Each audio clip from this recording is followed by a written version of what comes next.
The Front Lounge with KONGOS is brought to you by KONGOS. It's just us at this time. We don't have sponsors. We're growing this thing. So if you enjoy this podcast, please share with your friends. That's how you can help us keep it going and help it grow to maybe one day we get some real sponsors and we can sell you that shit.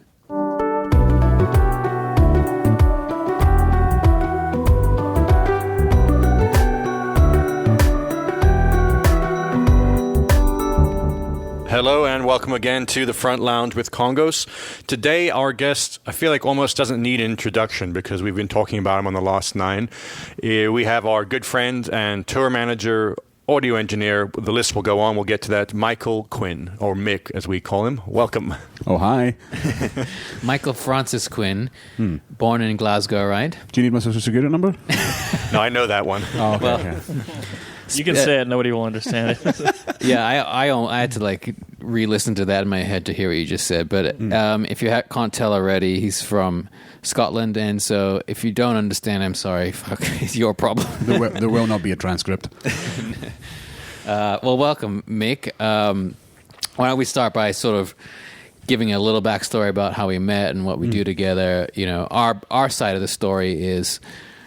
We played in your bar. You're co-owner of the Rogue Bar in Scottsdale, Arizona. Mm-hmm. And that's how we met. You were sort of hanging out and working the soundboard and stuff. You were off tour at that time. But that's where we met. And why don't you tell your side of the story? Because it's kind of fun to hear, your other people's perspective. I can't remember what show it was, but I remember you guys coming down with your Sprinter van stacked with gear. Too early. The bar's open all day, and we don't close during the day for sound checks and whatnot. And I'm pretty sure you guys were there when the sun was still up, and all the locals were just screaming and whining. And you'd way too much gear for the room, but it worked out well. Your dad was there. He'd one of the first mixing tablets I'd seen outside of an arena at that point. Yeah, I think I actually met Mick before all of you because Mick's wife Annemiek was putting the show together. It was, I'm pretty sure, New Year's of 2011. Oh, was it the New Year's show? Or so 2010 going into 11 or 11 going to 12. I can't exactly remember. And I went to go meet her at some liquor store. That happened to be between where we both lived to pick up flyers. Okay. And I think I have a scan of one of those flyers, and maybe we'll throw it up there. And you were there with her, and I didn't know you were Scottish at the time. That got us talking, and then I remember just hours after the gig, you and basically our dad talking. Yeah, I remember you guys driving the van up and shouting to get your dad back in and going, "Hurry up, get in a van!" And we were just talking. You were in UK land. The reminiscence. Hours of UK reminiscence. Come on, Dad, the gig's over. And we were standing there talking about Tesco. It was great. I feel like we were pioneering the wireless mixing thing because you could use the Yamaha. I remember these numbers are all going to be irrelevant to you all, but you could use the Yamaha 01 V96, which was a 19-inch rack unit mixer, and then you could get any cheap PC and a Silex USB router, and then that just took about 6 months of research to finally make that work. But let's talk about what we're talking about. So you said we had too much gear, which is our classic MO is we show up to any of it. It doesn't matter what size the venue is. We have too much gear. We've always been that way, and basically it started because we would go into these venues and you're relying on that house sound guy. Oh, yeah. And our setup was a little more complicated than most bands, just because we were gearheads. And so we decided, well, how can we control this? And you go down that rabbit hole and it's like, okay, we need this, we need that. And we ended up with our own mixing board, our own mics and all this stuff that we would carry into even these small little venues. And it, in our opinion, it was worth it because we could control it. But, we didn't know. You never know how good the house sound guy is. Oh, I'm not Disney for doing it. I think it was a great idea. I do think it's kind of funny though that in order to avoid using the house sound guy, we came across the guy who ended up being our sound guy. But it's funny. You say we brought too much gear to that. That was our scaled back version because prior to that, before we went wireless, like Danny was saying, and figured out this system. We had a Tascam DM4800 you took that we literally used to bring in, and the size of that desk, and put it on stage a lot of times. So we played the Viper Room here in LA with that desk on stage, running our own snakes across there, and people literally thought we were mad, which we were. I do actually think the quality of sound guy has gone up in general around the country. The local, In the last when we- 10 years, yeah, for sure. Maybe it's also the user friendliness of gear. People are not trying to figure out a patch bay for their first time. The cost of equipment's come down considerably. Yeah, I guess, that's one of the major things. Yeah, because when we were starting those gigs, it was just fucking horrendous. Yeah, I mean, think an SM58, for example, was $100 and something bucks back then, and it's still $100 and something bucks now. Yeah, but the value of money's halved. different. Yeah. SM58, that's the microphone you're talking into right now. That's actually, and it smells okay too. Well, that's the one Mo used. I was surprised it doesn't smell like salmon. Say that.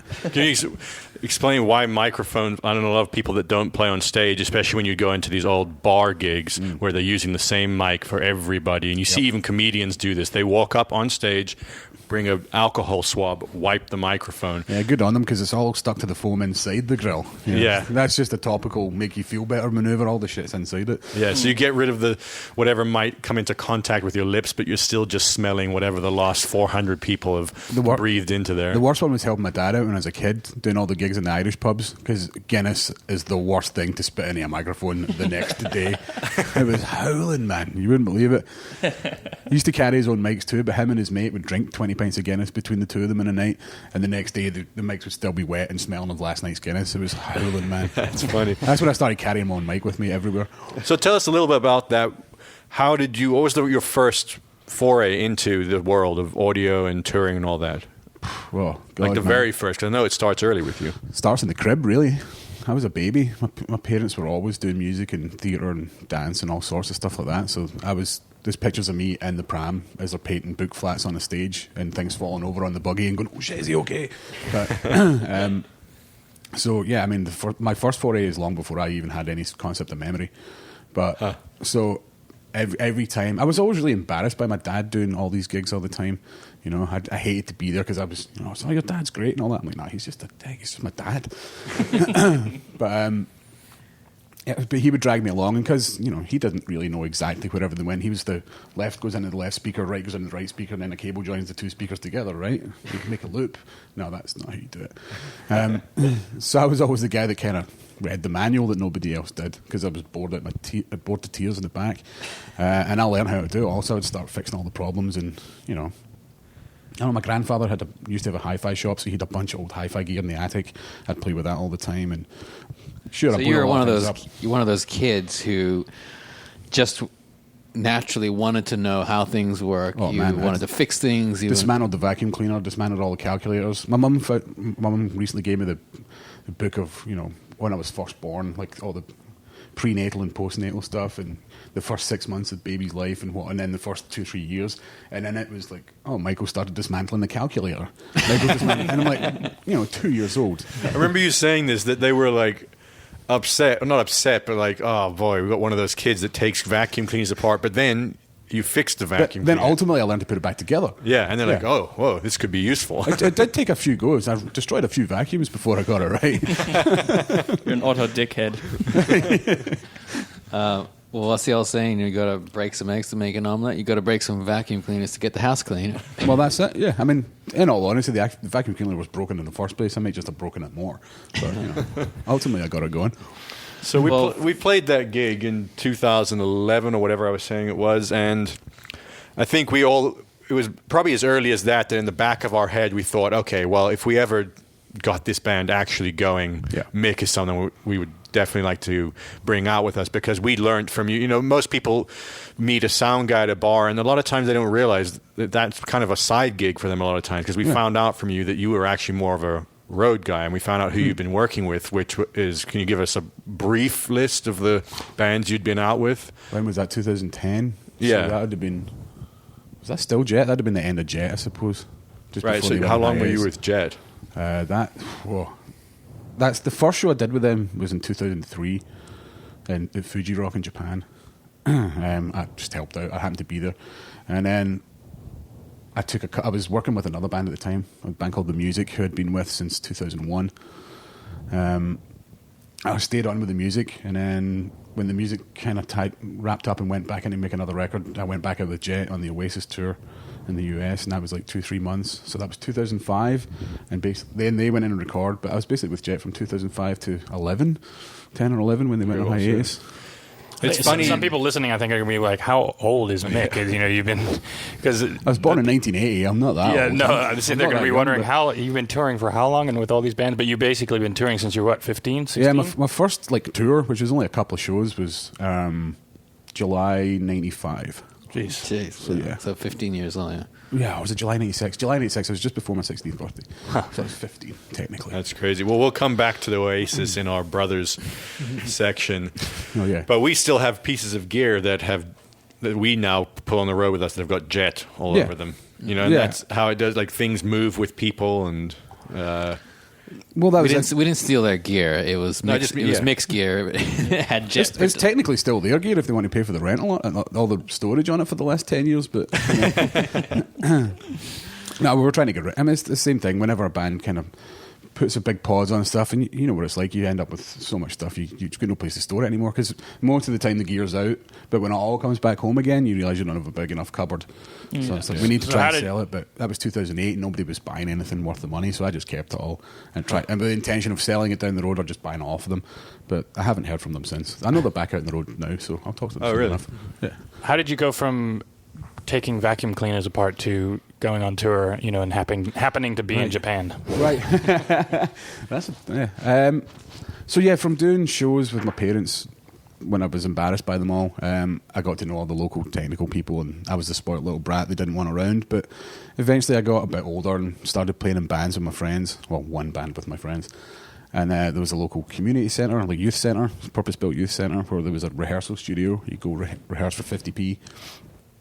And then we would put gigs on there. And that was great, man. That was so much fun. And then, lo and behold, work experience came around in fourth year at high school. And you had to go find a job for a week.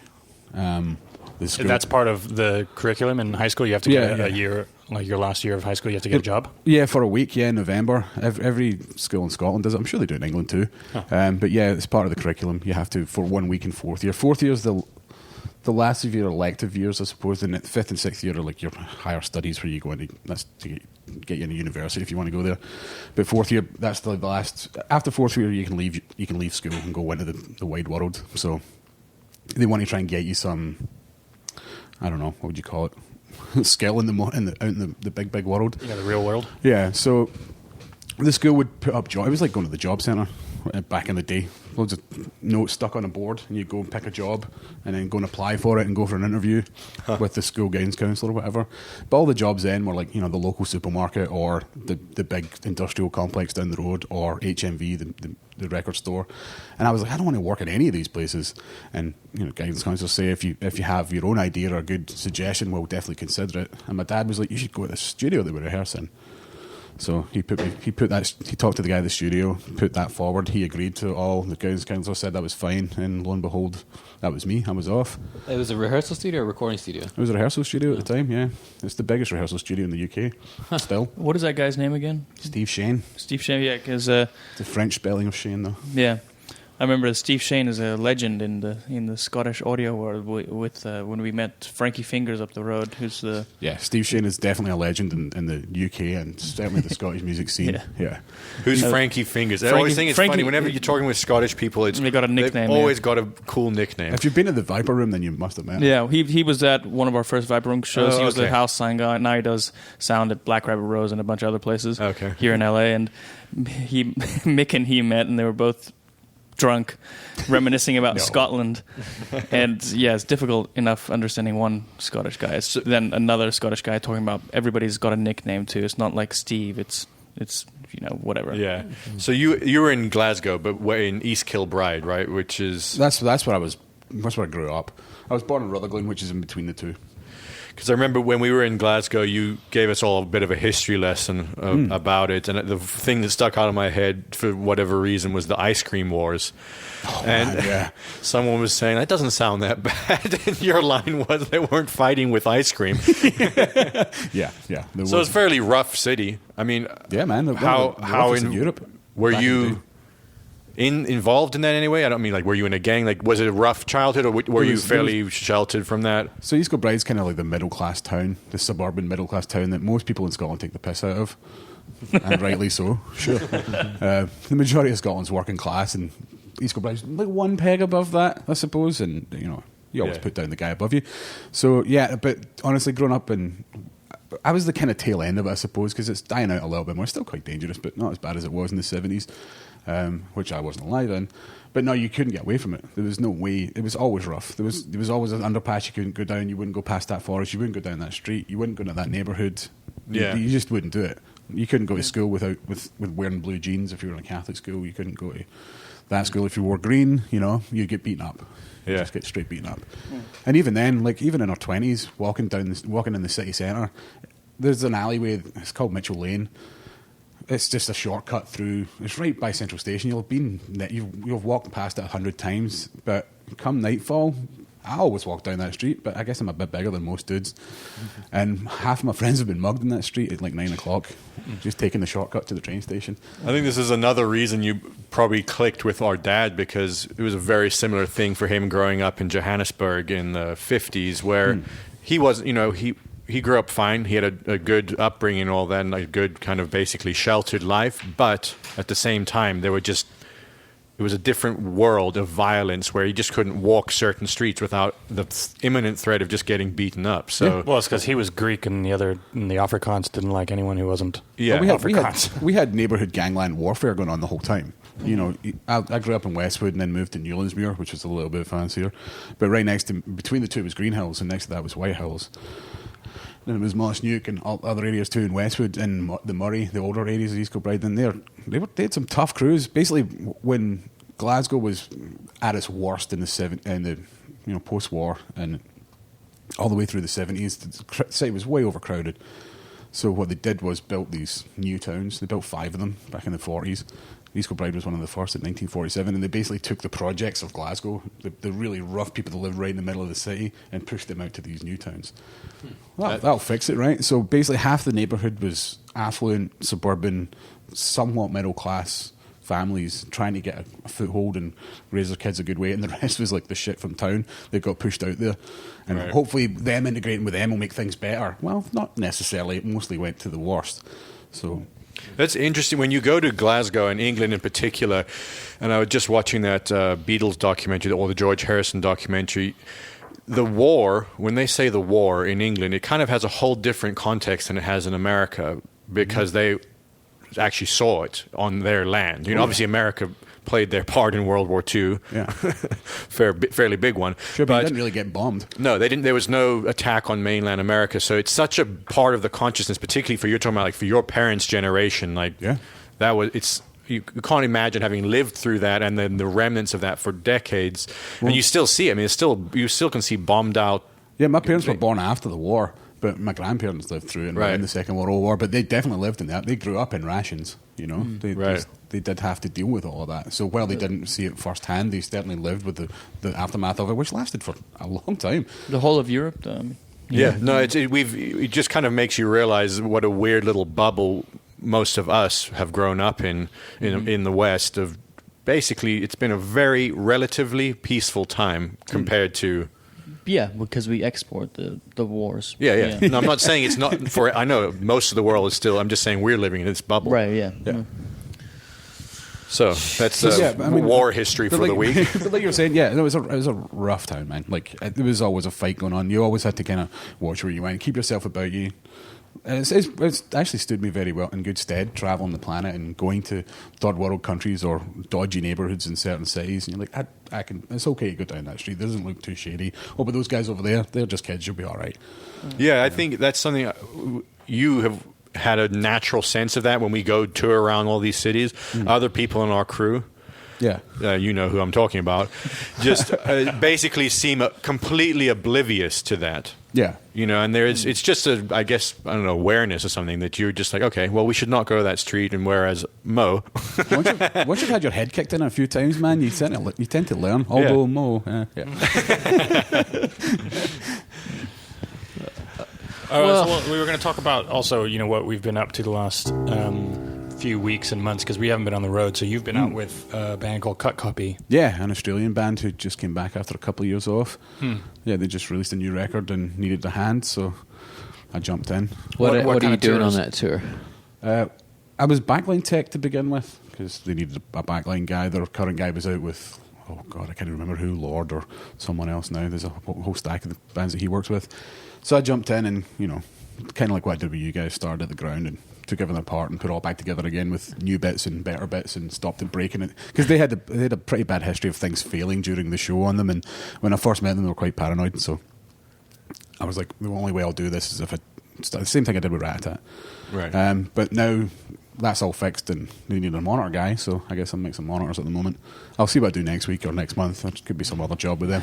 I've always found it funny when you've gone out on tour with other bands where, you're filling a slot like backline tech. Yeah. And then it's like we almost know that within a month or two, you either will have become tour manager or effectively be like overseeing everything. And I think that there's sometimes that Ratatat tour was like that, where I knew the tour manager was going to basically bring you out as a tech, but then you were going to end up doing the jobs of 6 people. I don't want to tour manage anymore. I don't mind tour managing you guys, but I've got no interest in tour managing any other acts. It's just I don't want to get ice at 3 o'clock in the morning and deal with all that hangover. Yeah, but you're right. I do tend to spread my wings a bit, and I've got to stop doing that to some degree. But I can't. No, it's 2 minds about it. Like you're actually always helping any tour you're with. Yeah, and I'm not doing it maliciously. It's not like I'm trying to steal your job. I'll take your job if I want it, but I want it to go right and me have an easier day. So, well, the term tour manager, is probably people in our business know, but it's not exactly clear what that job is, and it's not even 100% clear for each act because every band and act has different needs. You started out as, when we first started doing the bus touring, you were our tour manager. Which in our context was basically the captain of the ship, Yeah, you guys were running a fairly solid ship as it were. You were running your business well, but you hadn't had experience of being in that mode of transport and that kind of, I guess, intensity of touring. So I was there to kind of fill the gaps and push the knowledge and say, we can do 8 interviews that day if you really want to. Well, even just the bus, like routing the bus, there's all this stuff that we learned from, it was our first bus tour and you'd done it a bunch. So, communicating with the driver and getting him a hotel room and making sure that his hours are set and, the distances are okay, where to park, all that stuff, it's pretty much a full-time job, interfacing with the venue. Yeah, that in itself is a full-time job, and then is interfacing with the venue, then is interfacing with the label and the press corps, and yeah. So over the years, we've sort of expanded our crew a little bit and hired on new guys as we can. Yeah. And maybe one of our next guests will be Jason, who's sort of been coming up under your wing as taking over the tour managing duties so that you can focus on the production side, because what we learned early on and then continue to learn was and this is not a fluff piece on me, but it may turn into that, your skill in everything technical, everything related to the show, the sound, you even know all the light fixtures, all the term, you can talk to anyone in any part of the this touring world and their language. So we saw that value early on. We wanted your strengths to be mixing the sound, to be all without a clipboard. Yeah. No, I definitely, production is my domain. I like tinkering. I like knowing what all the things are. I have that interest. I just need to know what that box is. I don't really care about it so much, but I need to know. It's like if you put a team together and you've got Albert Einstein, you're like, okay, Albert, you're going to take the food orders. It's a wasted talent. Yeah. Well, there's so much footage we have now of Jason, and this is part of why I imagine you say you're not that interested in tour managing other acts or even necessarily in the idea of tour managing. Just hours and hours of footage we have of him on the phone yelling at customer service at a hotel or something. There is that's a thankless part of that job that I know you've done days and weeks and months and years of. I tried to warn Jason. I was like, you don't want to do that, man. It's just going to give you a whole load of grief in the long run. And then, fast forward to your, 27 terabytes of footage of him on the phone going, now listen, what we need to do here is... in his nice southern... He's so good at it, though. He's so good at being... absolutely forceful and still sounding like he's smiling. Yeah. Oh, yeah. And then after, 18 months of doing that, he's got it down to a razor's edge now, man. He's on and off that phone in 45 minutes now. What have you guys been up to lately? Since we've not been on there. We see each other every day at the freaking studio, so it's... Not like we're going to tell each other anything new, but Yeah, honestly, not that much that we haven't talked about in the last few podcasts. The new record. Obviously, I'm telling you guys like we're in the studio. Sounds great, but to the audience, the new record and recording is taking up pretty much all of our energy and time right now, and the docu-series and a few other things. That's why Mick is out in town. When he's not on tour with Cut Copy, he comes out and joins us and helps in the studio in engineering role. So, yeah, really, other than that, I can't give you anything exciting. Netflix added the 3 Godfathers. Oh, they did? Yeah, Oh, so that's what I've been doing. Still haven't finished Godfather 3. No. I've finished it, That's but the yeah, most it's way common story about the Godfathers. I never finished Godfather 3. it's just not as good. yeah, it's worth finishing though. I think it's now that nobody I know has cable anymore. The Godfather trilogy is one of those things that if it came on, you would stop and watch it. It's like the Shawshank Redemption, Yeah. But now that it's on Netflix, I wonder, will you actively go and press play to watch it for the 10th time if it's not passively on? I don't think It's so. trending right now. Oh, really? So on Netflix, I mean, I wouldn't mind actually watching it top to bottom without commercials. Yeah. Yeah, it's a lot slower than you remember it. Oh, I don't doubt it. But it's not slow in a bad way. It's just you have to. It's not one of those movies or series you can watch while being on your iPhone. Which Yeah. almost every TV and movie nowadays is you can get the gist of it and still be checking your. I watched It's also Scarface one of the applications. heaviest movies. I mean, I think Godfather 2 is one of the heaviest feeling movies I've ever seen. Yeah. The build up to Fredo is just dark. I watched, Spoiler alert. If you haven't, you've seen it. I watched Scarface the other day, and talking about Pacino movies, and I was doing the same thing, playing about it on my iPhone, and then I was like, oh no, I can't do this. This is great. Yeah. Sacrilegious. Certain movies are sacrilegious to sit there, checking Instagram. What's astounding is that movie's Michelle now Pfeiffer. almost 50 years old. It's like early 70s or mid 70s. What, Scarface? No, Or Godfather. Oh yeah, Almost 50 years old, something like that. That's hard for a movie to stand that test of time, I think. Yeah, but that crew of directors, I was watching the Spielberg documentary, and I still haven't finished that. But that crew of directors, they were so tight. They were Spielberg, Coppola, and Scorsese was in Scorsese, that. yeah. And no, was Scorsese in that? Well, I don't know if you've seen it, but he wasn't with them, but there was a bunch of those guys, and they were George Lucas and Lucas.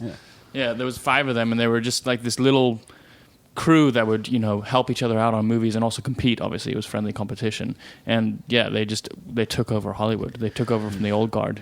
It's probably happening now again. I find that the pace of movies and TV, there's like a backlash to it, at least with me, where the sort of page turner type of show where every episode ends with a cliffhanger and you just have to watch the next one. Kind of a rejection to that phenomenon, and personally, if something is kind of paced out and is slower, like that show *Halt and Catch Fire*, which is, you could watch a few episodes and think, oh, this is boring, I'm not going to watch it, but it has a slower sort of pace that reels you in, and I'm actually enjoying that more than the, cliffhanger type shows.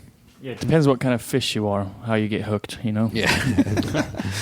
My vegetable garden, that little patch at the studio, the winter garden's starting to finally come in, so now we can actually start eating from it. Some greens and bok choy. What are you growing?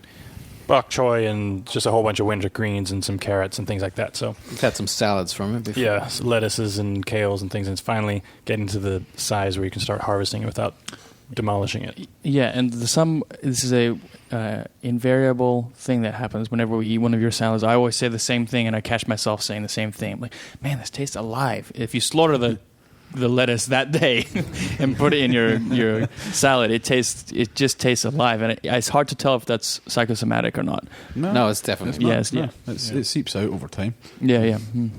Well, you can, at some stores, you can get a head of lettuce that's still got the sort of roots on it. Yeah, like a butter lettuce. Yeah, that's what I get for making sandwiches or veggie burgers in my case, where you can pull a few leaves off, and it's most lettuce will go bad in like 4 or 5 days. This last weeks, it's still fresh. I think that especially the leaves are things that you should try to eat as soon as possible because they're not like a root. They don't have any resistance to decomposition. There's definitely a indescribable taste or feeling when you're eating something that's been harvested immediately, as opposed to who knows how long some of this stuff has been sitting in the store. Like, you may get it, it's been packaged, but it could have been harvested 5 days ago, put in some preserved state in their plastic bags, and then or use some gas to preserve it, and then it gets into the store, and then you buy it and you put it in your fridge for a few more days. It's like it could be 2 weeks old by the time you're eating it. Whereas if you eat it, 5 minutes after it's come out of the ground, it really does taste alive. Which you can't describe it really with any type of taste. It's not that it tastes. It's not different than other lettuce necessarily. It's just more so. It's like you can taste energy from it, basically, or you can sense a different type of energy from it. This is kind of related. I know Mick likes cooking mushrooms. We've talked about a lot of ways to cook mushrooms. A thing I used to hate for most of my life, by the way. Oh yeah, I was the same way. It's just, I think as a kid, it's a hard one to get people on, or at least for Western diets. But then I highly recommend that you do not listen to the Joe Rogan podcast with what's his name, Paul Stamets. Paul Stamets, yeah. He's one of the leading mycologists. Mm-hmm. And he's off his rocker. He's amazing. Yeah, he's like, I mean, he's a genius biologist, I guess you'd call him. It's a mycologist. Mycologist, but specializing in mushrooms and fungus. And I don't even know if he's a properly trained mycologist. I think he just took a lot of psilocybin. But he's like widely acknowledged as the go-to guy if you have a question about mushrooms. Yeah. Especially if you're into the more wild, exotic stuff. Yeah, exotic claims, and like you know. The reason you shouldn't listen to him is because 3/4 of the way into the podcast, Joe Rogan asked him about what his favorite kind of mushrooms are, and they're talking about like oyster mushrooms, all this. He's like, yeah, there's a great. He goes, what about portobellos? And he goes, oh, no, you shouldn't eat portobello mushrooms. He sets it up. He goes, portobellos, Joe Rogan likes them. He says, those are so good, there must be something bad about them. And he goes, yeah, there are, and I can't talk about it because my life is threatened.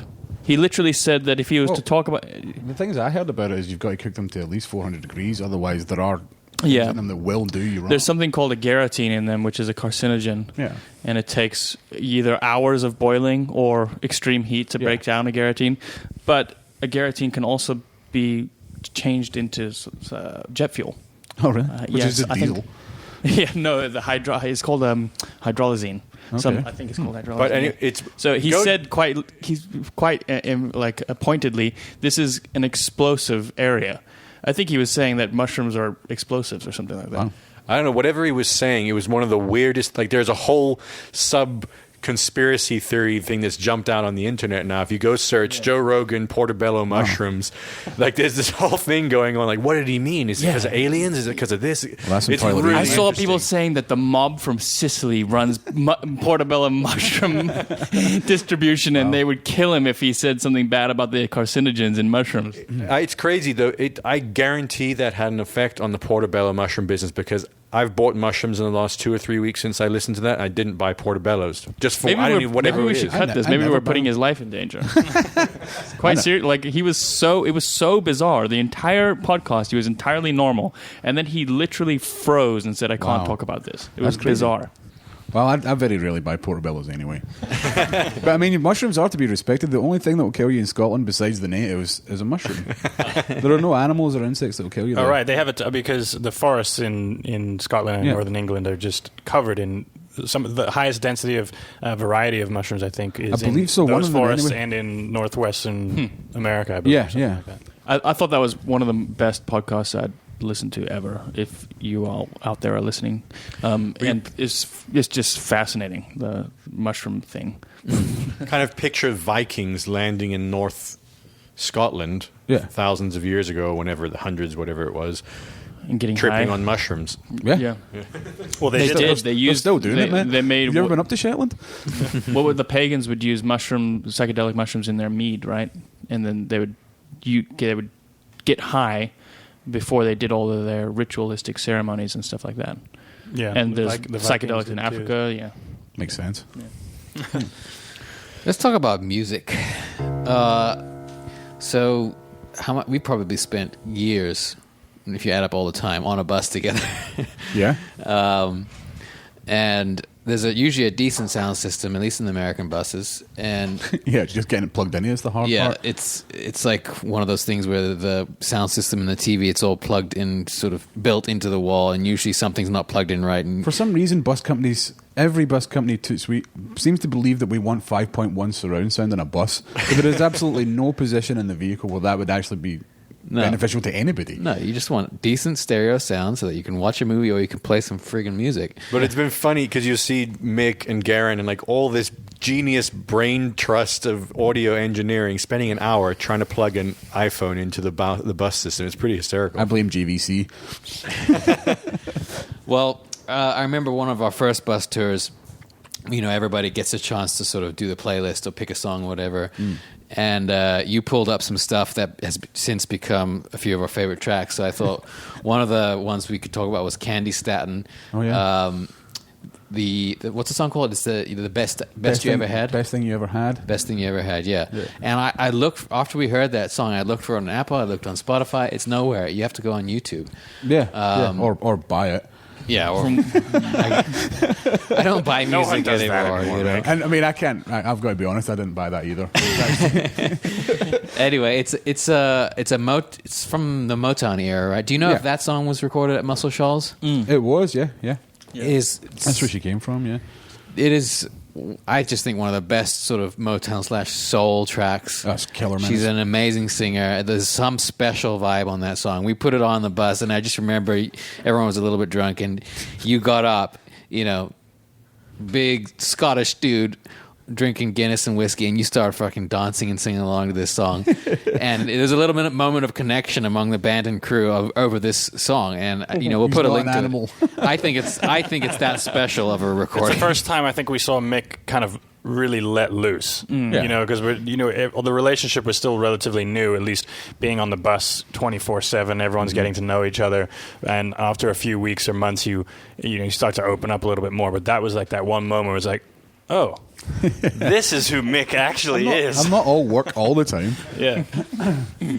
But that documentary, Muscle Shoals, as Yeah. well, you introduced us to that as well. I think Yeah, we watched quite it here recently. together Was because it we your were in a... birthday? Was it his birthday? Someone's birthday. Yeah. Your birthday.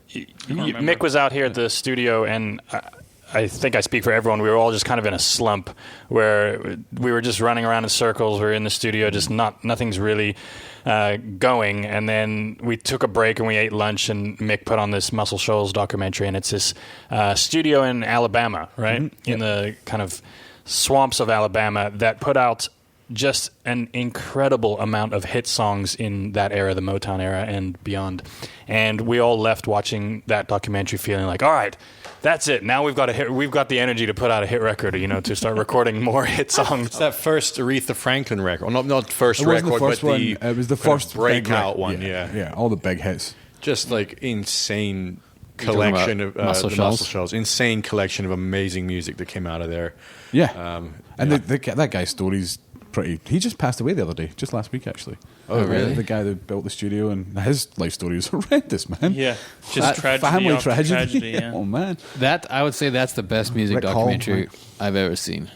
Muscle Yeah. Shoals. I can't think of a better. I mean, the George Harrison one is up there, but this Muscle Shoals documentary is literally the best. Well, I think that has got to be the biggest factor in his success and the emotion that came out of that studio and all the music was that because his life was such a struggle with everything, his family and the tragedies that he had in his life. And it just made us think, I remember having the feeling like, what are we struggling with here in this studio, in this environment, and nothing, and we didn't have any of that, but we were still feeling sorry for ourselves that we couldn't get something going in the studio, and that was this little epiphany. It was like, okay, now we just need to get back to work. it's not that bad. Yeah, it's not that bad. And since that day, there's been not one single complaint Well, or whining. finding that Candy Staten stuff and most of those songs that I put on that playlist that day, I've got to thank the Mod Father for that.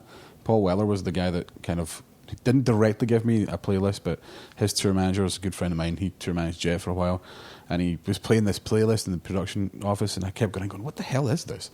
This is amazing. Every song. What's his name? Sean Richards, the guy's name is. Okay. A good friend of mine, still tour managing, still does Jet. Well, was John Pehachanu on that playlist? It was indeed, Okay. amongst many others. All right, this is another track that Mick played on the bus. It's by an Indian artist called Mohammed Rafi.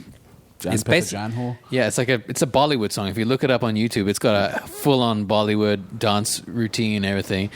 But you put this track on, it's sort of a weird mix of 50s surf kind of guitar music with Bollywood music, and it's pure fun, pure energy, And I've tested this in an objective way in a science lab. It's one of the best examples of like fun music, because I would play it for Eve before she was walking, so I would put it on the little boombox and stand her in front of the mirror and like bounce her around with it, and she went into bliss. Like it was just heaven for her. Yeah. The way it's recorded also is that a lot of that Bollywood stuff where it just seems like they didn't really know how any of the equipment worked, and they just turned it up until it sounded nice-ish. Yeah. Because it's all this super distorted delays and weird sounds that are technically wrong. Yeah. You know what I mean? Like an engineer school wouldn't teach you to do that. Right. And then it sounds technically awesome. The first band that I toured with, the band called The High Fidelity, Sean Dixon, who was the singer of the Soup Dragons, went out to Bollywood to record the string parts on his record. And I can't remember the violinist's name, but he was the band leader, the musical director, and he ended up coming out and playing some shows with in the UK. But you're right, that Bollywood thing, they didn't quite know what they were doing. They worked in these huge, beautiful, big studios, but everything that came out of them has this sound. I don't know what you would call it. It's got this smear over it. It just has this tone. Yeah.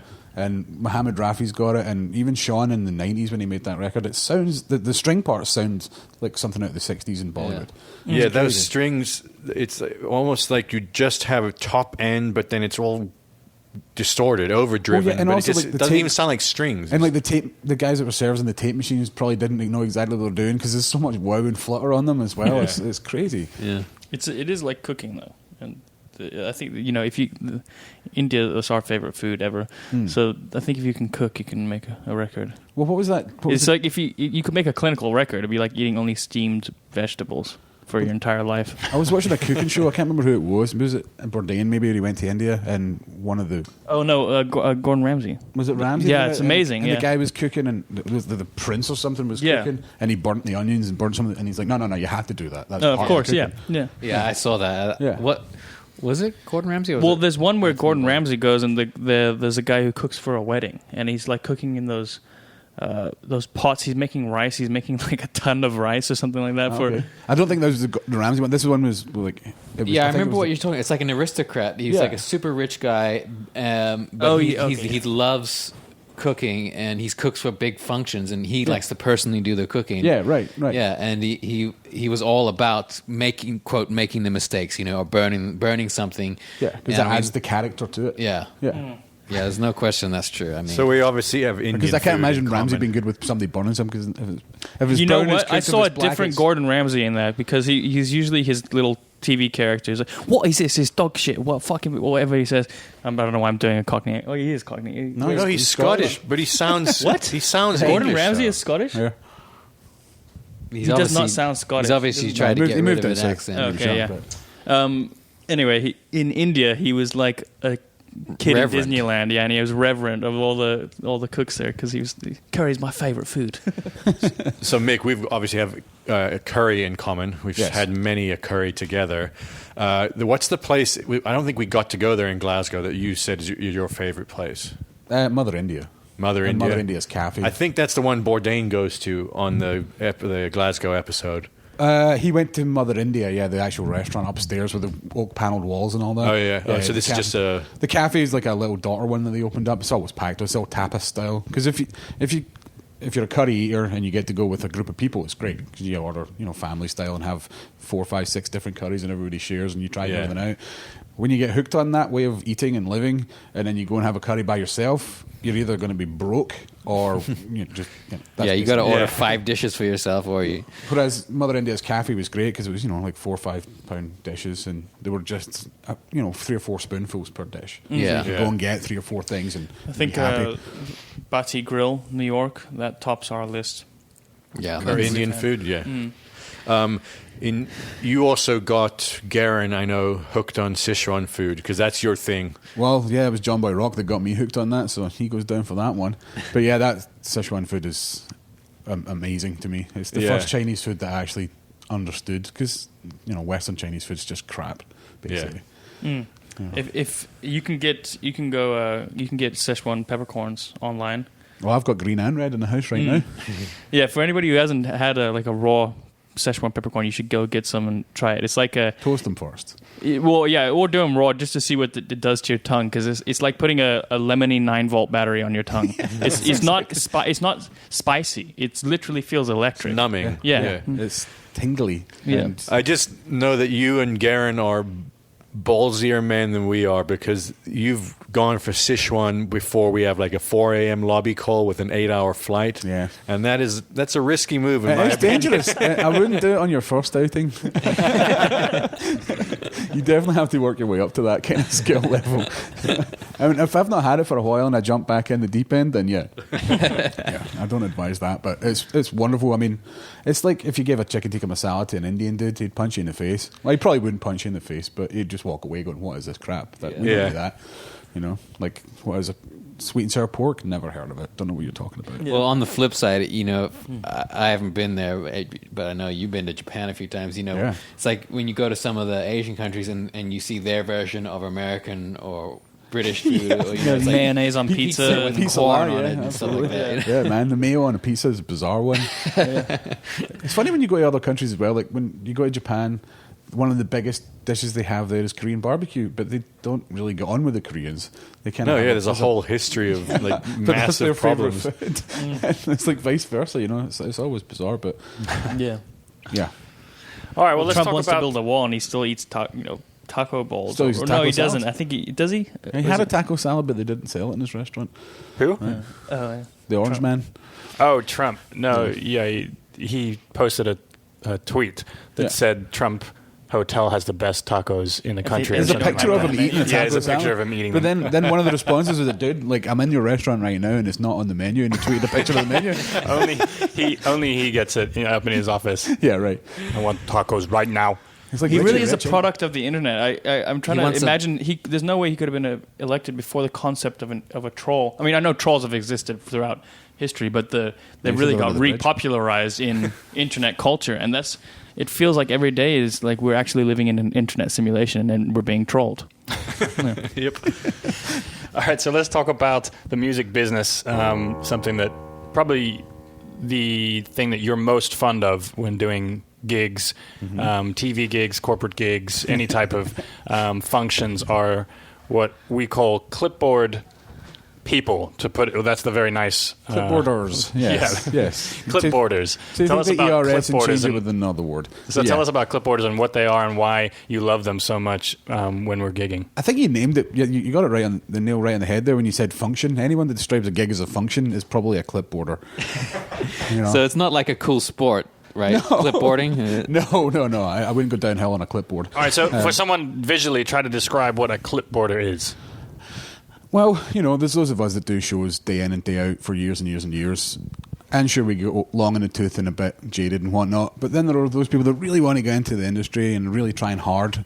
And sometimes they're kind of led down the garden path by the wrong lot. And, they don't really know what they're doing, but they think they do. And they're usually given a clipboard and they have all the information on it. And, So usually when you spot a clipboard, you've got a day on your hands. Right. Something's going to go down. Usually corporate gigs are a good example. Yes, absolutely.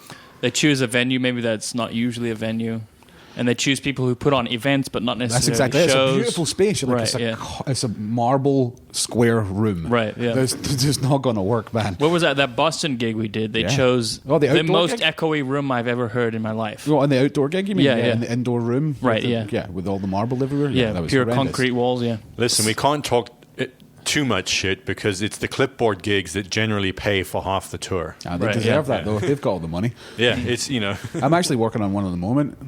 Not as I'm sitting on this chair, but yeah, my wife and I have a production company, and there's a few corporate entities that get in touch, going, "Oh, can you get some bands? Can you help us with this?" And same thing, lo and behold, they booked the wrong. Oh, we're going to be doing an aircraft hangar. Didn't we do a gig in an aircraft hangar once? Yeah, So it's it's people. we spend like 90% of our gigs are with people who do this for a living every day. The venue does rock bands or they do touring acts every single day, so they know the ins and the outs. But when you get the sort of brand that wants to put on an event to sell their product or get advertising out of it, they throw a bunch of money at it. They hire people who, very often a piece of gear that goes along with the clipboard is a headpiece. You've got a bunch of people running around a venue with clipboards and headpieces organizing, and they're doing the exact opposite of organizing. They're confusing the hell out of everyone, especially the people who do it for a living. It's like Veep. I think it's like the Veep. only exception to this would be like in a live TV environment where the stage manager is running around with a clipboard, but the clipboard has a clock on it, and they're actually doing something. Yeah, right. I think that is a good example. Cause what was I think we did the Today Show. That was unreal to watch. Yeah, that's the person who deserves a clipboard. Yeah, just the timing necessary in that, and just I mean, they stick to a schedule. Like I haven't seen it, and it's not even the BBC. They're still off by a few minutes. Those guys. But. So, as with anything, it's not the tool that is the problem; it's the tool using the tool. Yeah, that's it. So there's nothing wrong with clipboards. Right tool for the job. The clipboard might be in the right place. It's the person behind the clipboard that's not in the right spot. Anyway, it's a big warning flag of watch out. This might be a fun day. It's one of those stereotypes that is not always true, but very often. You show up, you see a clipboard and a headpiece, you know it's going to be a hell of a friggin' day. Yeah, unless you happen to know the person with a headpiece on.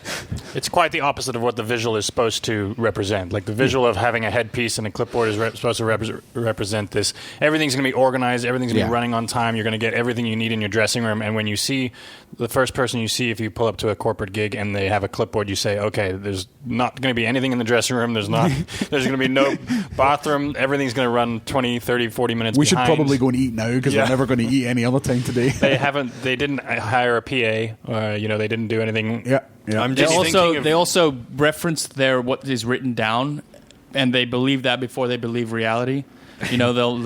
Are you guys walk the moon? No, we're KONGOS. It says you're walk the moon. But they'll get their clipboard. It's like, no, we're telling you right now. What's that? I think the extreme exception to this was that Navy gig we did. Well, I didn't see any clipboards that day. No, but I can tell you that something was being clipboarded there because that was like literally the most organized. We've never seen a rider filled that well. Or like it was just crazy how well organized it was. Gave me a birthday card, man. Yeah, it was pretty full on. That's true. Jeez. Yeah, they did forget to bring the mixing desks, but that wasn't the organizer's fault. They were on top of it, which is you would expect that from a military. But that was done by the civilian aspect of it. But man, they nailed it. Yeah, they really did. The audio company didn't, but hey, I'm not naming names. All right, so member berries. For those of you guys that have been listening for the past few weeks or months or whatever, we do this section called member berries, which is referencing the South Park episode where they eat these little berries that just fill you with all sorts of nostalgia when they just always say, remember that time? So we're going to do that and just reminisce a little bit with Mick. Oh, it's like being drunk again. Yeah. No, we'll start off with Lima, which for us was one of our favorite cities and shows that we ever did, but there was something that almost went terribly wrong with that gig, if you want to elaborate. That was my first time in Peru. I've been in several other South American countries, and had witnessed some of the trials and tribulations and pitfalls available there, but this is our second time going down through South America, and I was slightly more confident. But my first time in Peru, and usually, what's your power system here? Is it 110 or 220, 240, 230? What is it here? Well, it depends what part of town you're in. Oh, that's fun. So what's the convention for a socket? Is it an Edison socket? Is it a European-style socket? Is it this? Is it that? Well, no, they're all the same. So you literally have no idea what the heck you're plugging into. Which modern equipment doesn't necessarily matter. If it's got a computer in it, you can probably plug it into any power supply and it would work just fine. But a lot of the gear that we use doesn't work that way. And if you plug it in wrong, it'll go bang, which the backline company didn't realise, and they blew up the Fender Twin within the first 20 minutes. And then we continued to plug in other things. And I've since taught Gern and Mo and anybody else, don't plug anything in the wall until I've told you that it's okay to use this socket or that. So we had a heck of a day trying to get anything to work that day. To the point where... Well, you guys got there to the venue way before we did to set up and stuff. Hours. Yeah. So normally, we'll have press or we've got other stuff to do, and then we show up and lately, the gear is pretty much always set up. It's ready to go by the time we get there. It's a great luxury, I must say, being in the band. But this Peru one, we got there hours later, and you guys were still working on it because trying to like relate it to. So imagine you're traveling over the seas for the first time, right? And you're going to England, and England. Well, they have a different plug. I need to get this. I need this adapter. Just to plug your phone in or whatever. Now imagine that times 1,000 because we got so many pieces of gear. And what you're saying was, because it even took me a second to pick it up. What you're saying that in Peru, in Lima, they have different power standards in different parts of the same city. Yeah, the hole in the wall is the same all across the city. It's an American-looking socket everywhere. Yeah. But what comes out of the socket, what's behind the socket, is different. Yeah. It's either what it is in America or quite literally double that. So, and the real issue is not even necessarily going to blow up a piece of gear. What you were worried about ultimately was... it will blow gear up, but I don't necessarily care about gear. Yeah, it's the fact that it was on my mic this time, there was... I'm not even going to try and explain it. It was on all of electronics. them at first. Oh, it was? Okay, yeah.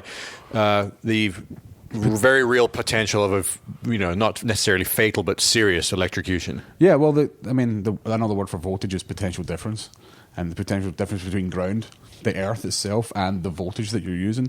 There should be zero potential difference between the microphone that you've got in your hand or near your mouth and the floor that you're standing on or the guitar that you're playing. The strings should be grounded.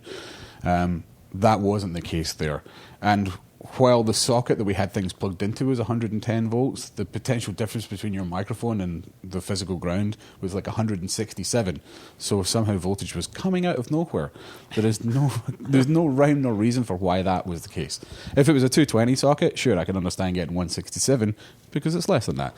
But you can't create voltage out of nothing.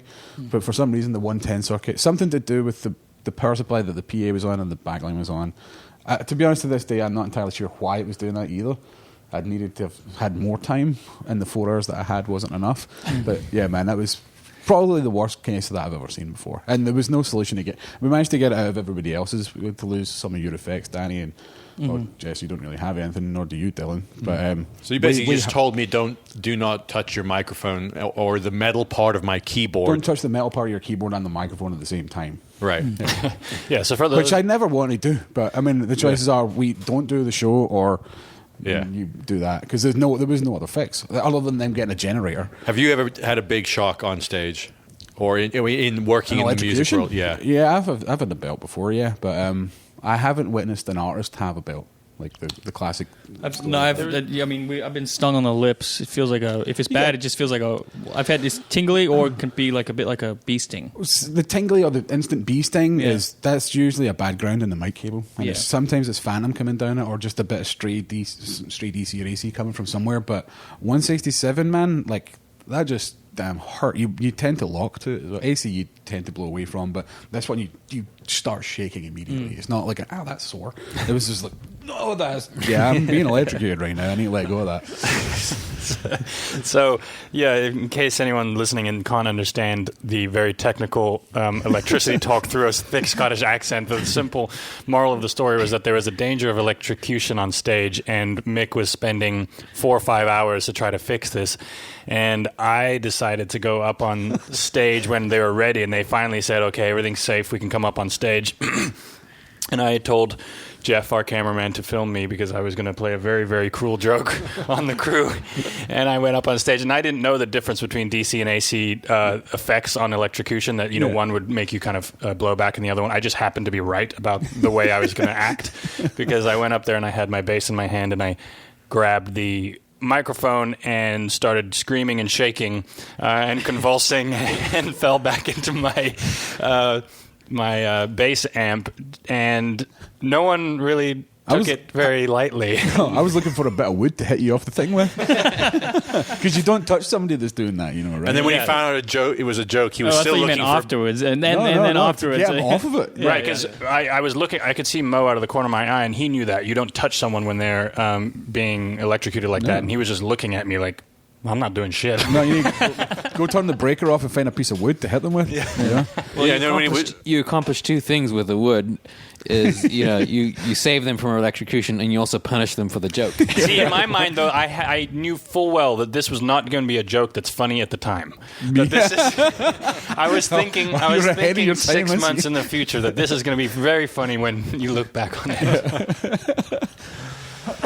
All right, so I think that probably covers our member berries section. We'll definitely have Mick back on because we've been touring for the last almost 4 years 4 now. years, it feels. 4 years. So March, we've got a ton of member berries, but we'll move on to favorite gear item of the week. And for us, it's non-musical, non-technical. We'll talk about just very quickly our instant cook, Instant pot. instant pot, Instapot. Instant pot. Yeah. Okay, well, clearly we're not endorsed by them. Or you are? You just never read a label.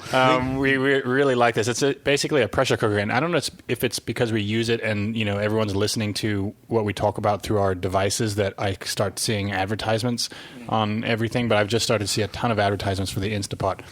Basically, it's a pressure cooker, but a really, really easy pressure cooker to use. We bring it on the road where you can cook rice and eggs or some Costco now, man. stews. It's electric. You plug it into the wall, and Yeah. it's super simple. So to not only save your health, but you also save money on the road. You can buy a bag of rice or buy a bag of potatoes, throw them in there, and they cook super quick. You basically press some buttons, and 10 minutes later, Yeah, over our last tour, our rider started changing to like more raw goods, or not raw, like bulk goods. Like we need 5 pounds of rice, eggs, Yeah. olive oil, And then I could start blaming everybody else for the bus smelling like farts. I like true. the story of it. It's this guy. It's a software engineer who got laid off. Some dad and Robert Wang. He got laid off in 2008, and then he sat in his garage and built it. Designed and a pressure cooker. It's a bunch of complicated sensors and stuff. It's a cool story. I used to use a pressure cooker a lot when I was a kid, but I don't have one. I think what makes it interesting or special is that it's got sensors, so it's got automated. And it doesn't blow up and put Yeah. soup on your roof. Right. Yeah. Which is what used to happen. It comes in really handy when you've come to the end of your shopping, your grocery list. And your fridge is kind of empty, or your pantry is getting empty, and there's just 4 or 5 things that might or might not go together well. And you say, "Well, you give it a shot." You throw it in the Instant Pot and just put it on stew or 30 minutes or whatever it is, and most of the time it turns out pretty well. You're just kind of completely experimenting, and it turns out. So it's also cool because in the high pressure mode, you can cook things really quickly. Like you can make lentils from scratch, like dry lentils, in 20 minutes. Right. yeah, Rice in 8 minutes. Yeah. Yeah. And for the meatitarians in the world, you can cook a side of brisket in like 45 minutes rather than 8 hours. Jeez. Yeah. Yeah.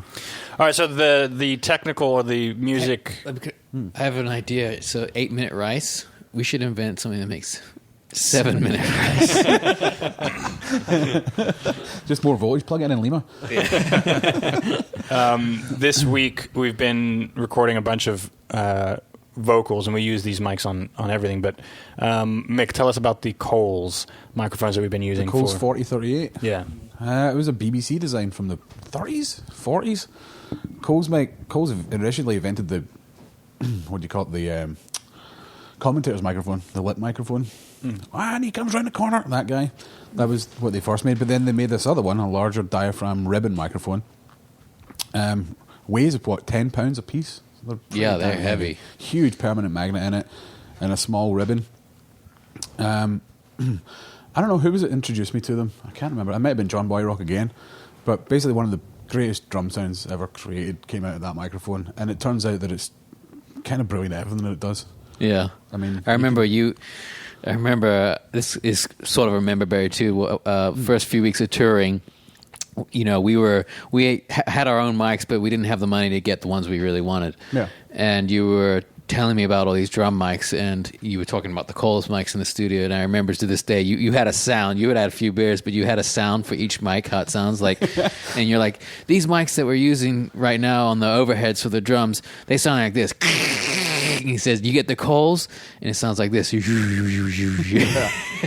the first. And then when you brought your pair of Coles over to the studio, and I got to hear them for the first time, I was like, fuck, he was right. It sounds like it's a perfect, smooth, beefy sound. I remember when I bought them, I was still kind of wasn't convinced I was actually going to buy a pair of them. I was going to go for something else instead. And then talking to my guy at the shop that I was going to buy them from, he's like, nah, you should probably get them. That's the ones you want. You just, roll a bit of low end off and you've got a great drum sound. I'm like, roll low end off? Who does that? And lo and behold, the moment I got them, you need to pull some bottom end out of those things. They're a bit full on sometimes. But that's the first microphone I've ever cut bottom end on in a studio environment. Yeah. And even, and the microphone was 6 feet away from the drum kit too. Yeah. It was insane. And then throw it on vocals. It makes anybody sound great. Yeah. Throw a ton of EQ on it. Sounds brilliant, It is kind of a magical sound. Maybe we'll see if we have time. We can maybe go do a little sample, like have somebody speak into a microphone. Here's record. me in a 58. Here's me Maybe in Coles. Yeah. what we'll do is we'll take a portion of what Mick says in the following segment and overdub it as though he's speaking a different language. You know how NPR, they'll let the foreign speaker speak and then they'll overdub. And so that's what we'll do. We'll translate what Mick's saying creating a whole next. bunch of work for us. Sometimes when we come up with these ideas, like the one where we had Sam talk through reverb, Just made extra work. Yeah, I had to go spend 30 minutes setting plugins and everything. So maybe we won't do any of that. Yeah. And you can just listen to the album and hear Just the calls. imagine And you that had a as an spring idea. reverb tank there too that goes to insane. You just have to plug it in. So what, Yeah. specifically with the calls, isn't that the Glyn? Was it Glyn Johns? Well, Glenn actually used U67s, I believe. Well, no, he didn't. I guess they Yeah, he used did. U67s and Coles. Well, I think he used the Coles in that position. I think it was No, me you that- used 67s and a 47, I think, for the Yeah. in front of the kick. the Levy Breaks sound was 67s, right? Or was that so we're talking 180s? about the Led Other Zeppelin microphones. producer, and specifically the drum sound. It's kind of one of the most famous miking techniques. Is the way he positioned the mics over John Bonham's drums was sort of revolutionary at the time. It made a new sound, a drum sound that no one had ever heard. Yeah, and it was, to this day, people use we use it. We use different mics, but we use that technique. Yeah, I mean, he invented that technique a long time ago, and it was in mono. He was recording in mono back in Abbey Road back then, and I think it was Page that went, hold on, and panned them. And went, oh wow, that sounds even great as it is. But yeah, the technique is somewhere between Recorder Man and Glenn Johns. If you Google them, you'll find them. Yeah. I think what makes it also notable is that the following decade, when they started multi-miking everything, and then following that, people were saying, how do we recreate this Zeppelin sound or those good sounds like that? And they're using 14 mics, and then they go and find out, they look at the diagrams, and it was 3 mics. To get this great sound. That's the thing. You do get great drum sound. You do get great sounds when you close mic things. Right, yeah, there's certain things you can't absolutely do. possible, but some of the more cohesive sounds, you have to let the waveform propagate is really what the terminology is. You really need to let the waveform happen, let the air start moving, and having a microphone that close, there's not really a lot of air in between the two. Right, yeah. The further away you go. We also with a think great about mic. then you're having 14 sources of what if you were standing in the room. Or phase madness. Yeah, would be coming at you as you're as one kind of perceived sound. So then trying to recreate that with 14 different mics gets tricky beyond belief, or can do. The big thing, I watched a thing on FaceTube the other day, and it was some girl had made a compilation of her favourite gated reverb sounds and talked about the history of gated reverb and how to recreate it in your studio. And for the last 20 years, I've been trying to get away from that. 'Cause that's what I grew up in. Like, I saw that video. It's sort of a hipster girl talking about. It was great, but Yeah. So that gated reverb sound is like Phil Collins, that snare drum. When I Everything start- comes in and out, and everything goes in and out. when I first started engineering, it was all analog consoles. There were digital consoles, but nobody really had any. And you'd go into XYZ Club, and it would already be pre-patched.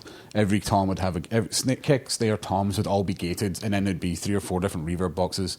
One would just be a snare reverb, the other one would be tom reverbs. For those of you listening, a gate is when you just picture a gate, a gate that lets in people. Or opens up. It does the same thing with audio. It opens up and then closes. So it's either there or it's gone with the gate. It's like having a whole bunch of extra fingers to mute channels. So if you gate a drum sound, you cut off the tail, you cut off the quiet sound, the quiet end of it, or the quiet beginning of it, even. And stop spill from other instruments Right, down that microphone when there's nothing being played. Right. Yeah. So this is kind of a Makes it sound kind of segue into synthetic. Mick called it face tube. Yeah. So we have an entire glossary of terms and phrases that Mick has come up with that we've never heard before. And what were the ones we were remembering? Honestly, I looked down the list because over the last 4 years, I keep believe you've got notes. lists. I keep notes of what Mick says. He'll say something. He has some phrase to describe something, and it's so funny and so kind of originally Scottish that I've never heard before. So I keep a note of it, and we can't say any of them they're just they would be too offensive. No, well, what's the one is nuttier than squirrel shit. Yeah, nuttier than squirrel shit is a funny one. And actually, it's very Mick's been on his best behavior this podcast. I'm trying, man. Yeah, he's not. We'll just say that being on a tour bus is a bit like swears like a sailor. It's the same thing on a tour bus. Yeah. Like terrible language, especially when you introduce Scottish and South Africans and sometimes Australians or. I just like breaking down any boundaries, Yeah. It's gonna be hard work, I mean, this whole being on the road thing. Everybody thinks it's great. I want to get backstage. To see 10, 12 dudes that are really tired and sick of each other and smelling. No, you don't really want to be part of that. I've written down mixed stuff. I mean, it's not his phrase. He's got the Scottish sayings, and then he's just got things he says when we're at a bar somewhere. Passing phrases. Like, I still don't understand that Richard and Dick. How did you get Dick out of Richard? Or he's got, what was the last one? I never thought I was susceptible to claustrophobia until I did a bit of spelunking. Well, yeah, so sometimes it's not the crudity of it, it's the... or crudeness is crudity or crudité? Crudité is what you have before your dinner. Yeah, the crudeness of it. It's just that it's very original to describe something that's funny, like tighter than a whale's arse at 20,000 fathoms. I'll bet sharks arse. Or shark's arse, yeah. Whales clearly don't have tight arses. But yeah, tighter than a shark's arse at 20,000 fathoms. Like, is that something you heard or you were told, or did you come up with? Elaborate on it. Growing up in a rehearsal studio where we had all the major bands of Scotland and most of the UK coming through, you'd meet all their roadies and whatnot. Some of the humour would pop out. There's a couple of guys that are legendary back home, and I got to work alongside them and picked up some of their phrases. Some of them I made up myself, but a lot of them come down to Alex Grant and Brian Dunn. Brian Dunn you met, right? He was on the Kings of Leon crew. But yeah, it's just legendary. There's a guy called Buddy Rennie. This is Frankie Fingers would know these names. But just hilarious dudes that just have all these absolutely on the spot, completely perfect comments to make. Like useless as tits on a bull, things like that. There's a whole subreddit called Scottish People Twitter, I think. That's brilliant. Yeah, I mean, half of it is just kind of shit, and then the other half of it is genius, because there is an entirely different sense of humor in the UK, obviously, but then even regionally within Scotland, and then within Scotland itself, I imagine there are regions of different kinds of humor. Between townships, man. Yeah. Even between neighbourhoods. Because there is a greatest hits of that kind of Scottish Twitter feed. Yeah. It's amazing. But then, to be honest with you, when I look at my brothers and his friends, it's all there. All his friends are just those people. What's the one that you said there? You were somewhere backstage and some girl confused the phrase like "boggles the mind." Oh no, that was my friend's girlfriend. Oh, yeah. Bottles the mind. We were just talking about this with in Step Brothers. Like, what did they in Step Brothers? Will Ferrell goes, "Yeah, bottles the mind. It's when your mind's in a bottle." Yeah. But there's common. But Rebecca had said this in year 2000. Right. This is a while ago. Maybe a bit later than that. But back of the neck. Back of the neck, There's a saying when you score a goal, back of the net. But she was sitting there in the thing, and you can't see this. She was patting the back of her neck with her hand, and we're like, "What are you doing?" She's like, "Back of the neck, Back of the neck. net. You saw the ball going to the back of the net." Yeah. So, she was oblivious to this for months, and we didn't even realise at first. She'd been saying it for ages. Our dad's told us a story like that. There was some person in the studio with them with a bunch of musicians, and she was really trying to fit in, and it was the 60s, and everyone was saying far out and that, and she, every second word of hers was, "Oh, that's far out, man. That's so far out. That snare drum sound you're getting so far out." And eventually all the musicians got so tired of this kind of trying too hard that they started telling her that the new phrase that they were saying in London at the time was Far East. So if something's really cool, you say it's Far East, and she sure enough adopted that phrase for the rest of the week. Oh man. All right, so we have this segment, What's It Like to Be in a Band with Your Brothers? You have toured with many brother bands. Yeah, I've toured with us. Yeah. Jet has a couple brothers in it, and you guys also, who did you tour with? They're the most famous brothers ever. Oh, well, Jet opened for Oasis in 2005, so that was a brothers and brothers band. And I don't know why. Kings of Leon opened for Jet, right? Or toured with Jet. The music. The music, yeah. Oh, with That King. was the music had Kings of Leon open for us. Okay. And then before that, I worked with who's the other band? It was brothers as well. Bivy Clyro's got 2 brothers in it. Yeah, twin brothers. So yeah, I don't know what it is. I seem to end up in bands with brothers. I don't know why, but Well, that is kind of funny that the Kings of Leon thing, what was it, probably 10, 12 years ago that you were working with the band, the British band called The Music. 2003. 2003, geez. Yeah. So that was about when Kings of Leon was sort of... They had released Molly's Chambers EP. Okay. So it was before their big breakout. They were before Youth and Young Manhood. Yeah.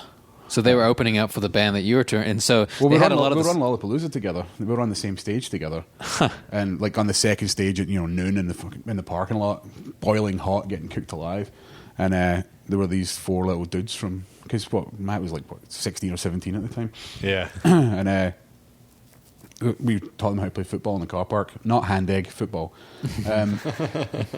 And all this time we're going, you should come and play some shows with us. And like, who the hell are you guys? You're just 4 little kids from Northern England. Like, no, but we've sold a bunch of shows out in the UK. You should come along for us.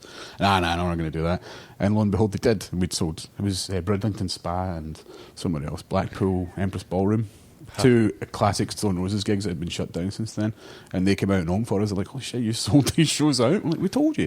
Jeez, yeah, so that's when, I mean, because the Kings of Leon became much bigger in Europe and the UK well before they became Yeah, it was popular in sometime the US. shortly after that. Yeah. So I don't know whether it was the shows that we did that really sparked that canon or something around that, but it was right around that year. Someone who's a bigger fan of those. So fast forward, 11 years later, and we're opening for the Kings of Leon. So you see some of the same crew guys. Well, and that everything. was it. I mean, like, Brent was still there, Nacho's there. I mean, I remember Nacho falling over because he couldn't play football at all. He was crap at it.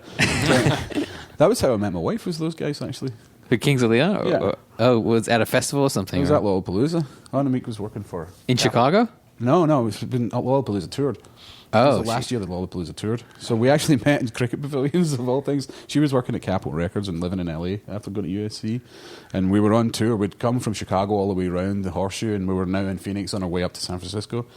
And they were in the parking lot. We were all in the parking lot waiting for bus call. And Kings of Leon were parked next to us, as usual, because we're always on the same stage. We were playing football in the car park. And she came over with her friend Stephanie, who lives down the street, worked at Capitol as well, and she thought they were the band Rooney. And she's like, oh man, I love that band. And I was like, go and get the CD and we'll go and get it signed. So she went up and asked them, was like, do you mind if you sign our CD for us? I was like, of course, guys. So they went back to the van and came back with this Rooney CD and handed it over. And I can't remember if it was Caleb or someone was like, you've no idea who we are, do you? And she was embarrassed and ran away. And my wife was just out there, well, she wasn't my wife at the time. This poor girl was standing there left as her mate ran off into the distance. She's like, that was a bit uncomfortable. And we just hit off, started talking. So I guess, we never talked about that because everyone knows you're Scottish, obviously, but the fact that you live in Phoenix. And that you're the part owner of the Rogue Bar there in South Scottsdale. So that kind of brings it full circle. Annemiek's friend was a big fan, or Annemiek was a big fan of Rooney. Her friend was a big fan of Rooney, was a big fan of Kings of Leon. Oh, okay. So her friend thought the Kings of Leon were Rooney, so they took a Rooney CD onto their bus to have him sign it. Like, this is not okay. Yep. That happens they'd already a lot. asked if they would sign it, and they said yes. So she went back to the van to get the disc and come back. And then they realised that she was. So there was she had a good 30 minutes to realise, even when she went back and got the CD and saw the pictures of the dudes that weren't those dudes. But We've signed a couple other band CDs. Like, it happens to everybody. Like, they think you're someone or they want to believe you are, and you just sign them. Write something insulting. Yeah. Well, the Kings of Leon were tough kids to talk to back then, so I'm sure they were. I don't think they would have signed somebody else's CD. I think the most embarrassing signing thing you could do is think somebody's asking you to sign something or take a picture when they're not. They're just like, because you're in automatic mode. You're like, yeah. You're signing or taking pictures or whatever, and then somebody will happen to ask you for directions or something like outside a venue, and you're like, and I've gone and I've just totally embarrassed myself. Billy Connolly's got a great one of them where he's walking down the street and a guy throws a pound in a cup and the guy's like, bastard, he's having a cup of tea. Some guy said, what are you doing? I think I put my arm around him to do a selfie, and I said, never mind. and just walked away. Well, you know, it's funny. Like, we were in South Africa playing Joburg Day, and David Hasselhoff was there for some reason. So the story is this. There's this ridiculous nightclub in South Africa, in Johannesburg, that opened right after Avatar, and it was an Avatar... 2 years after Avatar Oh, came sorry, out. it was late, yeah. An Avatar-themed nightclub called Avastar. Amazing. And they had paid David Hasselhoff, obviously, a fortune to come be a guest there and just hang out, you know, for the celebrity status. And then he also was going to do a song at this festival we were playing. And he had a bit of this thing where you're talking about where, can you imagine being David Hasselhoff, where you're like one of the most recognized faces and names ever, and he was just walking around, and he knows everyone knows who he is. So it puts him in this weird position. I'm not trying to say he seems like a bit of a weirdo, but like you just constantly know everyone is looking at you, so you have this kind of like smiling, hey, how's it going? You're looking at me. Yeah, I can sign this. Sure. And it's not really his fault because everyone's just looking at him like going, what are you... That is the Hoff. Yeah. I think it would be a funny prank to go down to Venice Beach, and you know how like every 10 steps someone's trying to give you a CD or to give you something. You should just have a pen and sign their CD and give it back to them. That's great. There was some performance artist who had a random person followed around by paparazzi, and then, you know, there was like one of those pop-up acting things where they had 50 people pretending this person was famous, and they would just get strangers in the street like asking for selfies. They had no idea who the person was. They just wanted a picture with this famous person. I was thinking that'd be cool if like lemmings walking off a... If all of us ordered an Uber black SUVs, like 6 of us, to the same spot, and then just pulled off like we were driving around like the president. Oh, like those dudes 6 black SUVs everywhere we went. Like Migos. Migos had 6... like every time you land at LAX and those other dudes are on the plane with us. Huh? Yeah. I think you'd get noticed very quickly. Yeah. All right, so from very non-deep thoughts to relatively non-deep thoughts, the final segment that we have every week. Who brought it up? Jesse said you wanted to talk about the Egypt pyramid Danny sent a link for a documentary on the pyramids. I'm looking for, because there's like 12,000 Egypt documentaries on YouTube, so I want to find the right one. This one is called Secrets of the Egyptian Pyramids.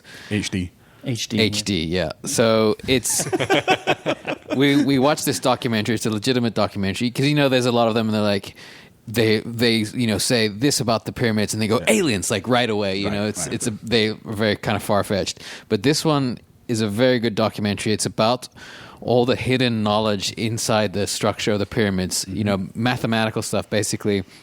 The proportions of the pyramids, the way they're facing, all this kind of information that is just unreal. It's, you know, the quote experts on Egypt have been chalking it up to coincidence and saying that the ancient Egyptians didn't have this knowledge, and this documentary kind of picks that apart. And I mean, I don't think that they're, you know, they're. I think maybe it's both. You know, maybe the ancient Egyptians didn't have that knowledge, because the explanation that, you know, makes sense to me, which is a more popular idea now, especially because of Graham Hancock and his ideas about ancient civilizations and all that, is that there was a worldwide civilization that preceded these ancient civilizations. Yeah, a pre-existing civilization that was much more advanced than anybody gives humans credit for at that time. I mean, that's, you know, whatever conclusion you draw from the documentary it's still sort of unanswered. But I haven't seen it, so I mean, what are some of the things? Well, just the astronomical alignments. You know, the fact that they tracked stars so well. They tracked a star cycle that is a 26,000 year star cycle. And the pyramids and the mathematical relationships of the pyramids and the Sphinx, and which and how it aligns with that. It tracks this like a clock, a 26,000-year-old cycle, and that's just one of the things that they explain in the documentary. Which also ties in with the star signs and stuff in horoscope in that respect too. Yeah, because there's 4 houses. The 4, the I don't which Leo, which Aries, Taurus, and Taurus, something else. Yeah. The precision that the Great Pyramid was built with, I mean, it's down to the centimeter practically. Millimeter. If it was off by a millimeter or a centimeter, and this thing is giant. You know, it's like you could fit 6 foot football fields in the base of the pyramid, something like that. Yeah, I watched another documentary with the wife a couple of weeks ago, which was along the similar lines, but it wasn't all aliens too. But it had some similar numbers like that too. And yeah, the way that the line that thing is on, I think it's completely on the meridian or whatever it happens to be on, or the meridian they have at the time. Like, even building that with current tools would be difficult. Yeah. You know? No, and so this documentary goes into other sites of pyramids and other ancient structures that are still unexplained. These giant stone structures that were carved or sculpted around the world in different places, different countries, different continents. It goes all the way to Easter Island. There are all these monuments that are in a line around the globe that is to this day unexplained, and they go into how basically this quote equator that these things are built on, points to the magnetic pole of the Earth as opposed to like our North Pole, the actual magnetic pole of it. So it's basically is showing that these ancient civilizations, somewhere along the line, they had knowledge of mathematics, of astronomy. Greater understanding of it than we do currently, it would appear. Yeah. Well, yeah, I mean, for me, I don't know why certain traditional explanations, like why do they need to stick to the 20-year time period to build the pyramid? I think it relates to the insistence that it's only a tomb and that it didn't serve any other purpose. So once you have a premise which if you start with a premise and you try to make everything fit into that premise, and I think this idea that it was just purely this egoistic tomb for this pharaoh, it diminishes what it potentially was. Well, it's interesting that you see this kind of happen in all fields of life, that the ego is just can't be removed from anything. And my ego is attached to the alternate explanations, But you just see it so clearly that something that should theoretically just be discussed openly from all sides, and I know it's on both sides because like the alien people are equally as attached to their alien ideas, but it's weird to see it, forgetting even archaeology, where you have like people that are like vehemently attached to certain string theory ideas or whatever, like it's a religion, Well, we were just watching Blue Planet too. It's another thing where you see people who are attached to the levels of consciousness that animals are capable of, and then it feels like every month they discover that. And an octopus is far more intelligent than we thought it was, or dolphins recognize themselves in a mirror before humans do, or just constant underestimation. I think that this idea that you need proof is a valid idea, but it shouldn't lead to the opposite of proof, which is a preconception. Well, it's also such an anthropocentric idea that of course we're obsessed with ourselves. Yeah. Can we talk about the fact that dolphins are buying mirrors in the first place? Narcissistic pricks. Do their makeup. You've never been to Egypt, right? No, I haven't actually. I should probably check that yet now. Well, one of the few places I haven't.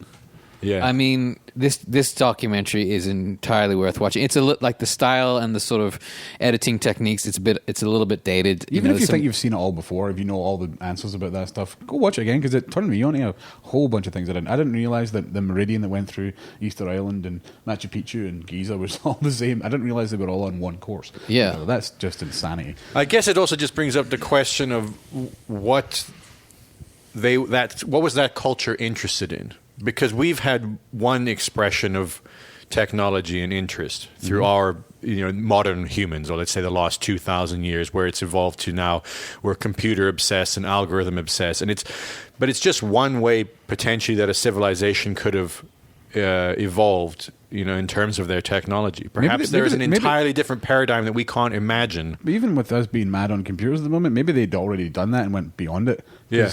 Analog is still better in some respects, Yeah. So of course, maybe they went so far into the analog. Well, if Dune, the premise of Dune, the book, I thought it was so amazing, was that in order to future-proof his sci-fi book, which takes place in the future, civilization has already had a machine revolution that they had to shut down, so then they banned certain technologies. So this guy wrote the book in the 50s, Frank Herbert, and the book is still an amazing sci-fi novel that holds up because he doesn't have to deal with the fact that his futuristic predictions were proven wrong, Yeah. Maybe that idea came from reality. Maybe the Terminator already happened. Linda Hamilton had saved the world 20,000 years ago. That is one of the theories as to why we're not in touch with aliens. Even though we may be, is that intelligent life destroys itself. That may.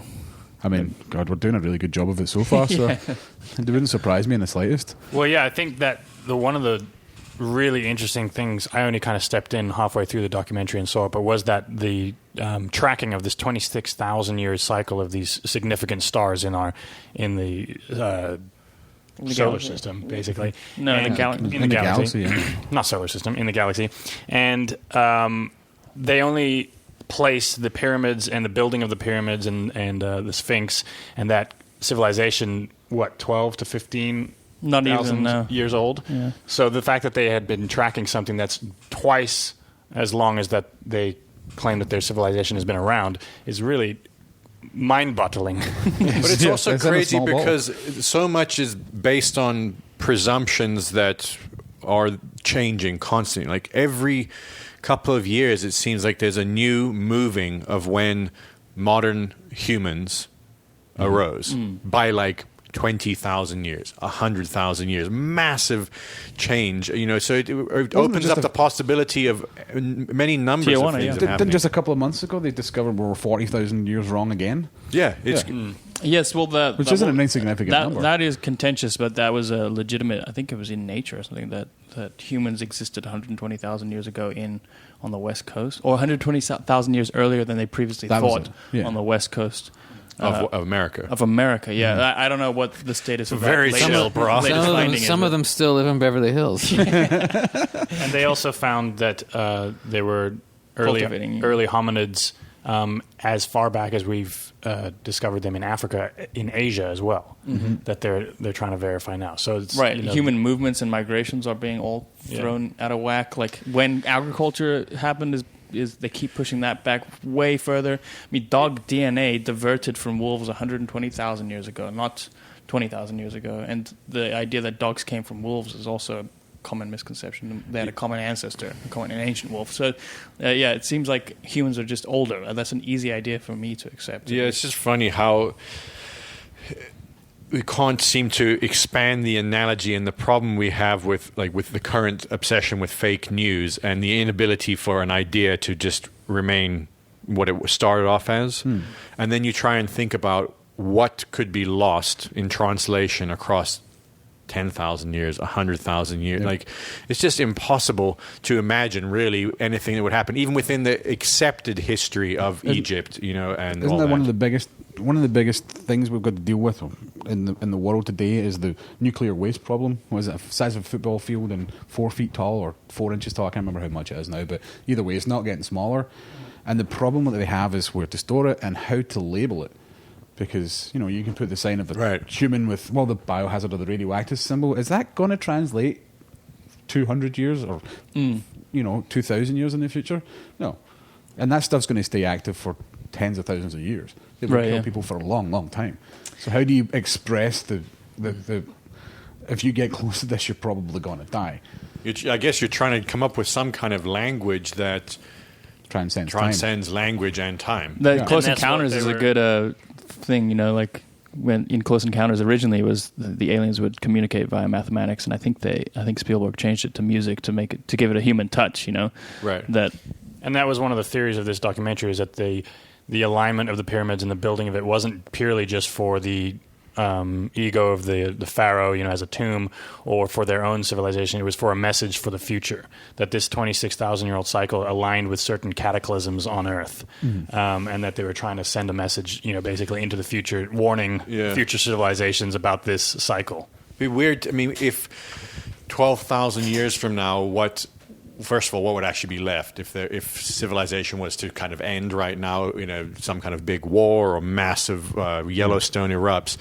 What would be left in 12,000 years? There was a show about that, I think, like basically describing how quickly. Watch Idiocracy. I think that's probably the most I think accurate. I think McDonald's hamburgers would still be going. Yeah, but I mean, when they went through it, like most buildings would be gone. Like there's very few things that actually lost that don't get eroded. Right. Yeah, the that thing that would quickly. last the longest of anything in America supposedly would be the New Jersey boardwalk, because it's a specific type of wood that would outlast any type of concrete. So just think what future generations would think about us if that's all that was left is the New Jersey boardwalk. Jersey Shore. Yeah. Well, I was going to make some sort of parallel point, which is that obviously the people who actually have to do all this work, they have to hold themselves to rigorous standards. But like in a in like cryptocurrencies going on right now. A lot of them don't have any use cases, but speculation is super useful to the process. Speculation serves a really important role, and I think that speculation serves that role in ideas as well. That you need a portion of the population who's willing to not be as rigorous, so that you can be open to something undiscovered. You know.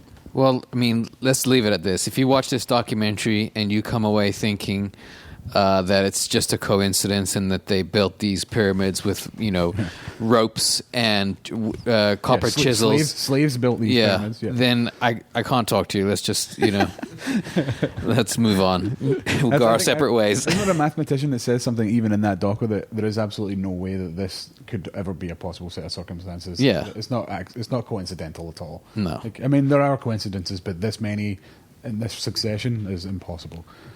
In terms of imagine now people are just putting themselves on the line for ideas. There was another documentary we watched about Russia, and Catherine the Great, their leader, inoculated herself with one of like the earliest kind of vaccines, and the country thought there was a conspiracy going on at the time that she was going to try poison people with this vaccine, so she did it to herself first, not knowing that it would work.